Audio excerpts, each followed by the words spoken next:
There's nothing like my American Express Platinum card. I love that I can earn hotel credits when I travel. I can also earn Resi credits, so you know I'm hitting the restaurants everyone's talking about.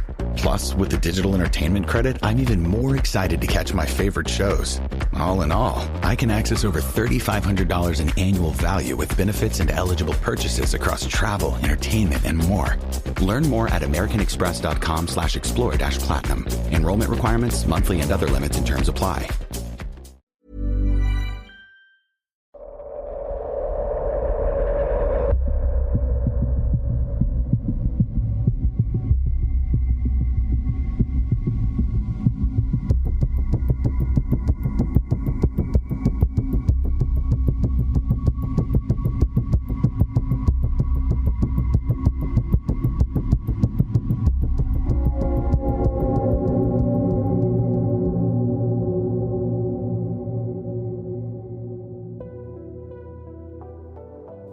Hello and welcome back to another episode of Scary, the first episode of 2026. Happy New Year to all you listeners.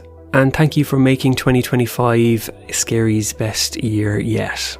Before we get into this week's episode, as always, I need to say a special thank you to our new Patreon subscribers who are Elfie, Alyssa Cody Garcia, Maureen Ashcroft, Michaela Wright, Claire, Alex Schrofer, Cody Johnson, Charlotte Goldsmith, Lottie Holland, and Gail.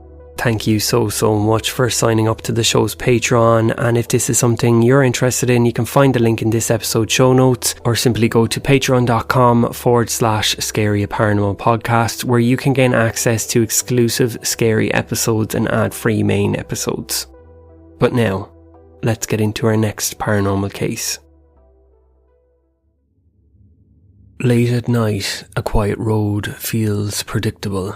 You know how fast you're going. You know what the lights ahead should do. And then something appears that refuses to act like a vehicle, a reflection, or anything you recognise. August 27th, 1979. On a desolate stretch of Highway 5 in Marshall County, Minnesota, Deputy Sheriff Val Johnson, a quiet and well-respected 35-year-old officer, was on a routine patrol about 10 miles west of the town of Stephen. Little did Johnston know that this uneventful shift was about to take a terrifying turn. As he travelled westbound, Johnston suddenly caught sight of an intense bright light through his driver's side window. To Johnston, the lights were unlike any vehicle's headlights, and hovered a few feet off the ground at the tree line ahead. He wondered if it might be an airplane making an emergency landing on the road. The Grand Forks Air Force Base was not far away, and the thought of a downed aircraft crossed his mind. Determined to investigate, he turned left onto State Highway 220 and headed south towards the strange glowing orb. As Johnston eased his Ford LTD squad car onto the narrow highway, the red gravel shoulder crunching under his tyres as he accelerated, the brilliant light remained in the distance. Eerily suspended above the road and far too bright to be a truck's headlights. The edges were sharply defined and not the hazy flare of a distant lamp. As he drew closer, he could tell the light was obviously not on the road, and far too intense for a stationary vehicle. Adrenaline mounting, Johnson radioed that he was checking out a possible downed plane, or something unusual. The air was quiet except for the rumble of the V8 engine and the crackle of police radio. He was later quoted as saying, "It appeared to be a landing light from an aircraft, possibly in trouble." At approximately 1:40 a.m, as Deputy Johnson drove south on Highway 220, the mysterious light suddenly surged towards him at incredible speed. In a split second, the glowing orb that had been hovering in the distance, in his words, almost instantaneously was upon my car, covering an estimated 1.5 miles in the blink of an eye. Johnston had only a heartbeat to register what was happening. He said, "The light went at me, and a white light, engulfed the vehicle. Inside the squad car, everything exploded into blinding brilliance. Johnson was blinded by the flash. A searing whiteness lit up the cab as if a photographer's flashbulb had gone off inches from his face. At that same instant, he heard the sharp sound of shattering glass all around him.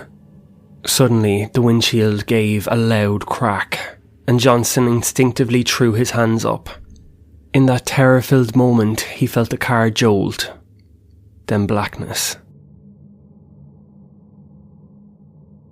For about 39 minutes, Deputy Johnson was completely unconscious. His patrol car hurtled onward without guidance. Later analysis showed the vehicle continued straight down Highway 220, covering 854 feet from the point of blinding impact. The car left roughly 99 feet of skid marks on the pavement before finally coming to rest at an awkward angle, skidding sideways to a stop across the road. When Johnson finally came to, the squad car's front grille was facing east, perpendicular to the roadway, as if it had spun out of control. The engine had stalled. 2:19 a.m. Johnson awoke slumped in the driver's seat. Dazed and in pain, he felt a sluggish and shaky sensation wash over him. There was a large, tender lump on his forehead, where his head had struck something during the incident. More alarmingly, his eyes burned intensely. Even the moonlight felt searing. Despite this fog of confusion, training took over. He reached out for his radio mic and called dispatch. In a strained but controlled voice, Deputy Johnson radioed at 1088, the code for officer needs assistance. Marshall County dispatcher Pete Bauer answered the call on the other end of the static. What Bauer heard was both shocking and chilling. Johnson's voice was groggy and unsteady, yet unmistakably laced with shock. Something just hit my car. I don't know how to explain it. Strange. Something attacked my car. Johnson managed to report over the radio. His colleagues presumed that Val's car had been struck by a small vehicle or a pickup on the road. Perhaps a drunk driver had sideswiped him and fled. But Johnston, growing increasingly agitated, cut off the chatter. It wasn't a vehicle. I don't know what the hell it was. Johnston's breathing was now heavy and he sounded more rattled with each transmission. Dispatcher Pete Bauer kept Johnston talking, trying to keep him calm and conscious while backup raced towards his location. Bauer later recalled how stunned the deputy was in that moment. He told me, I don't know what happened, something hit me. And as they kept talking, the longer we spoke, the more rattled Val sounded. Out on that lonely road, Deputy Johnson sat in a sideways squad car with broken glass glittering on his lap and the seats. The night was dark again. The mysterious light was gone without a trace. Johnson's heart pounded in his chest as he tried to piece together what had happened. He knew only that some force he could not identify had collided with his car, leaving him injured and bewildered. Minutes later, Deputy Greg Winskowski, a fellow officer from nearby Stephen, Minnesota, arrived at the scene. His headlights illuminated a surreal scene. Johnson's squad car sat askew across the highway, windshield smashed into a spiderweb pattern and antennas oddly bent. Winskowski found Johnson inside, conscious but dazed and holding his face. The deputy complained that his eyes were burning, and he could barely see. Recognising his colleague was in shock and possibly injured, he immediately called for an ambulance. An ambulance rushed Val Johnson to the Warren Hospital in Marshall County. The emergency room doctors noted that he was in a mild state of shock, his pulse racing, skin clammy from the adrenaline crash. Johnson's eyes were red and irritated, and he couldn't tolerate bright light of any kind. The attending physician made a striking diagnosis. The deputy's eyes showed symptoms, in his words, as if he had suffered mild welder's burns. This is the kind of flash burn injury usually seen in metalworkers who accidentally glance at the intense ultraviolet light of a welding arc without protection. In other words, Johnston's eyes had been scorched by an extremely bright light.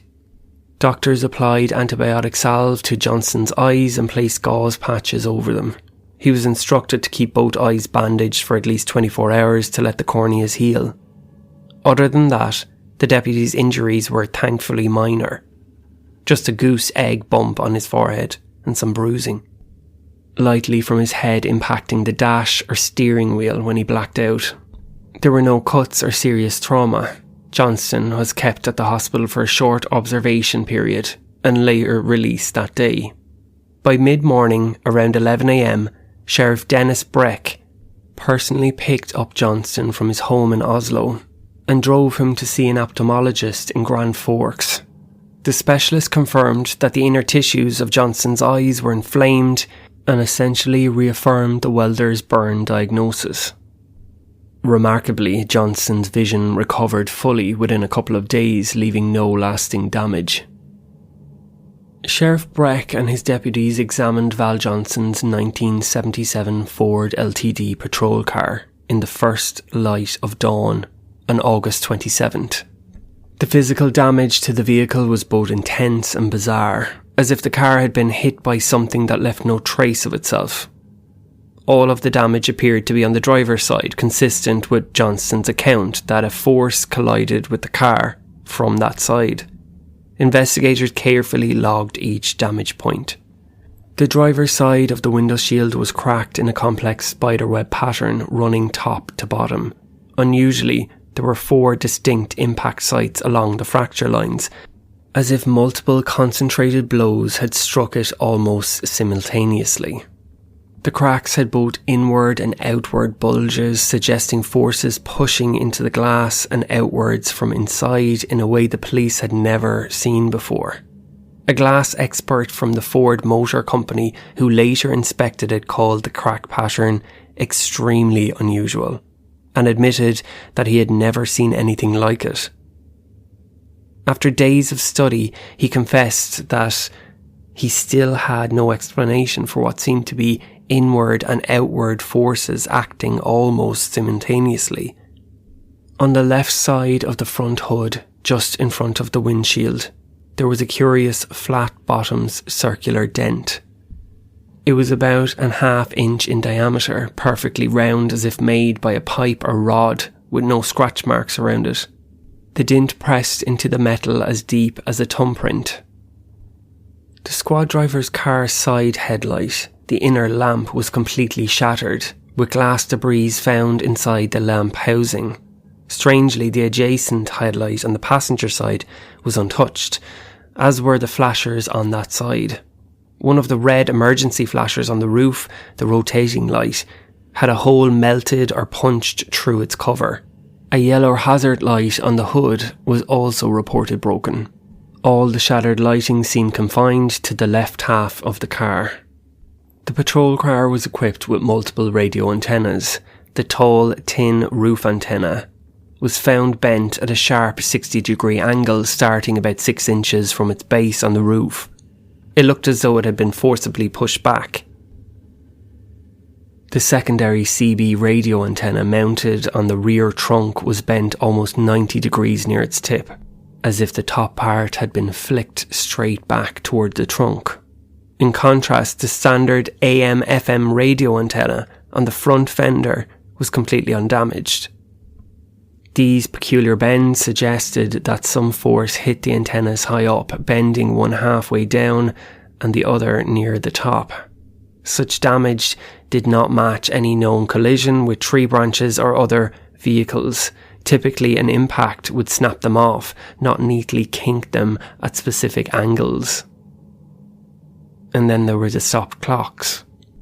Perhaps the most eerie evidence was what happened with timepieces. The dashboard electric clock in Johnston's car had stopped for 14 minutes, and so had Johnston's own wristwatch, a mechanical wind-up Timex. Both clocks were exactly 14 minutes slow compared to the actual time, and to the clocks at dispatch.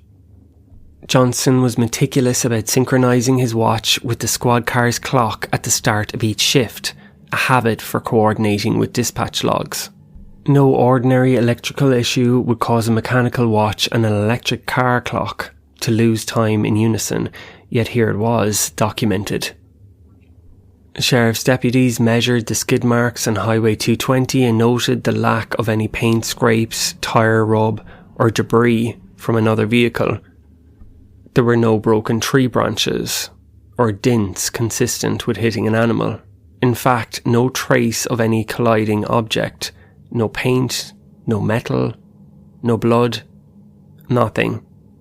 Nothing could be found on the squad car's surface beyond the damage to its own materials. The pattern of damage baffled local law enforcement. It was as if some invisible force had struck the car and then vanished. The day after the incident, photographs were taken of the vehicle's state. These photographs are preserved today, showing the cracked windshield with 4 impact points, the bent antenna and the peculiar dint. The UFO car, as it would come to be known, became a forensic puzzle. As Sheriff Breck would soon learn, explaining these physical effects would not be easy. News of Deputy Johnson's strange accident spread quickly through Marshall County. Sheriff Dennis Breck took the situation very seriously. By August 30th, just 3 days later, the Sheriff's office went public with the case, holding a press briefing to acknowledge something unexplained had occurred. Breck assigned Johnson, now recovering, to press release duty, meaning the deputy fielded questions from reporters as best he could. Privately, Breck also launched a thorough investigation, calling in every resource he could to find a rational explanation for the encounter. Brooke first assumed there had been a conventional explanation. A collision with another vehicle was ruled out almost immediately. The damage didn't match a crash, and no hit and run was reported that night. Aircraft were checked next. The US Air Force and Federal Aviation Administration confirmed that no military or civilian planes were in the area. No flights were missing. No distress calls had been logged. A meteor was considered and dismissed just as quickly. Something bright enough to blind a driver and striking a moving car would have been seen by others. And meteors do not hover at tree height or move horizontally across the road. With no ordinary cause left, Breck contacted the Centre for UFO Studies.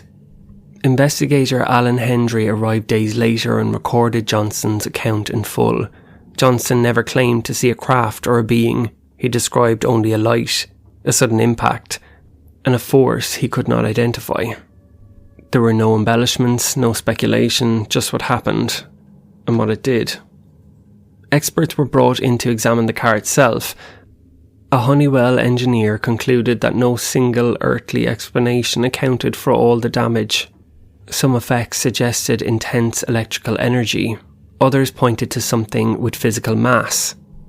A spectral analysis found no residue, no radiation, no magnetic trace. Whatever struck the car left damage but no signature. Ball lighting was floated as a possibility. Even those who suggested it admitted it was a guess. Rare, unpredictable, and still incapable of explaining everything. By November, Breck closed the case.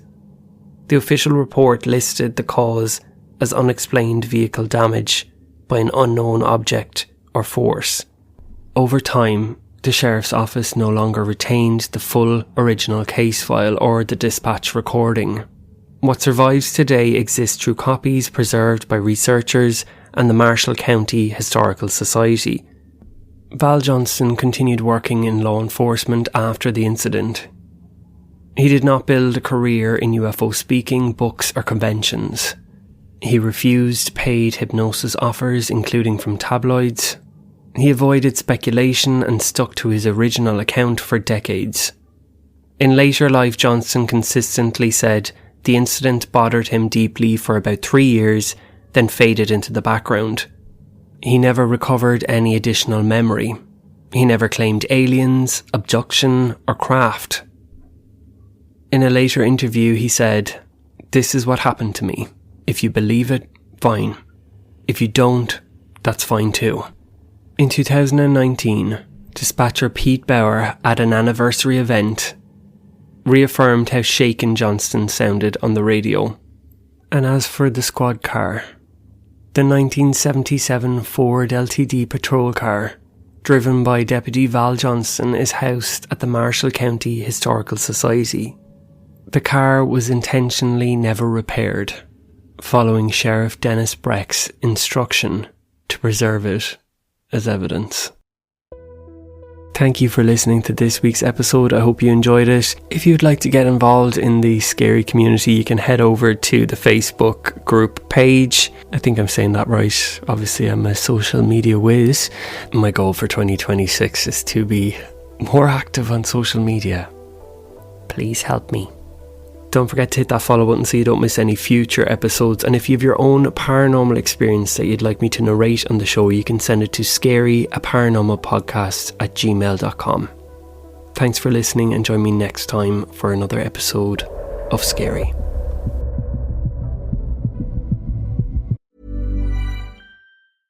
My Amex Blue Cash Everyday Card is my go-to accessory. When I shop, I can earn 3% cash back on U.S. online retail purchases. Try on the Blue Cash Everyday Card. Learn more at americanexpress.com/explore-BCE. Terms and cashback cap apply.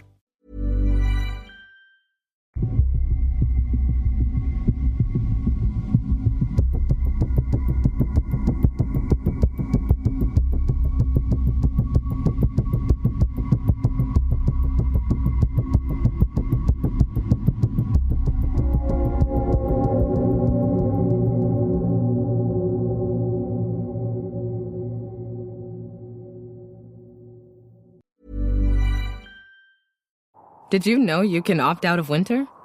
With Vrbo, save up to $1,500 for booking a month-long stay. When thousands of sunny homes are waiting for you, why subject yourself to the cold? Put the snow shovel down, put the parka back in the closet, and don't you dare scrape another windshield. Slip into some flip-flops, consider a sunless tan, and use the monthly stays filter to save up to $1,500. Book your warm getaway at Vrbo.com.